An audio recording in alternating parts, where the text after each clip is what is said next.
मुळामध्ये इस्लाम या धर्मामध्ये मूर्तीपूजेला परवानगी नाही.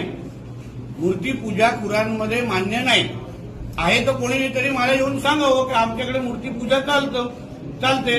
मग ज्या धर्मामध्ये मूर्तीपूजाच होत नाही, मग त्यांना आमच्या गरब्यांमध्ये नवरात्रीमध्ये येण्याचे त्यांचा काय इंटेन्शन? लव जिहाद सोडून दुसरा काही त्यांच्या मनामध्ये विषय नसतो. गरब्यांमध्ये यायचं, आपली ओळख खोटी सांगायची, बाहेर गरबाच्या बाहेर त्याचं नाव असतं असलम, गरब्यामध्ये आल्यानंतर तो अमर होऊन जातो, आशिष होऊन जातो, आणि मग आमच्या माता भगिनींना चुकीच्या पद्धतीने फसवायचं. लव जिहादचे केसेस तिथून तर तयार होतात.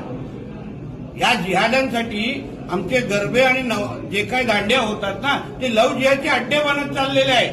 म्हणून हे अगर थांबवायचं असेल तर जे विश्व हिंदू परिषदने मागणी केलेली आहे ती अतिशय योग्य आहे.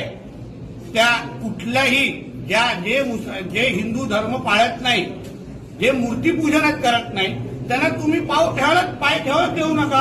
आणि अगर चुकून कोण भेटलाच तिथे आतमध्ये तर त्याचे धर्मांतर करून पाठवा त्याला परत. तर तो तिथे आला म्हणजे तो हिंदू बनण्यासाठी तयार आहे. तर मी विश्व हिंदू परिषद आणि अगदी हिंदू संघटना हेही सांगेन की तिथे काही लोक धर्मांतर करण्यासाठी पण तयारीमध्ये ठेवा. असे कोण लोक आले जे आमच्या दंड्यामध्ये, आमच्या गरब्यामध्ये येऊन अगर जे आमच्या धर्माचे नाहीत पण त्यांना आमच्या धर्मामध्ये यायचीच इच्छा असेल दांड्या खेळण्याची ना, त्यांना हिंदू म्हणून पाठवू ना परत. त्यांना मुळामध्ये आपण सगळे पहिले हिंदूच होतो, सगळे हिंदू होतो. नंतर हळूहळू काही लोकांनी धर्मांतर केलं आणि अन्य धर्म स्वीकार. मुळात आपण सगळे हिंदूच आहोत. म्हणून कोणाला आपल्या धर्मामध्ये घरवापसी करायची असेल आमच्या दांड्यामध्ये येऊन ना, त्याची पण तयारी हिंदुत्वाच्या संघटनेने ठेवावी आणि तिकडेच त्याचं धर्मांतर करून घ्यावं.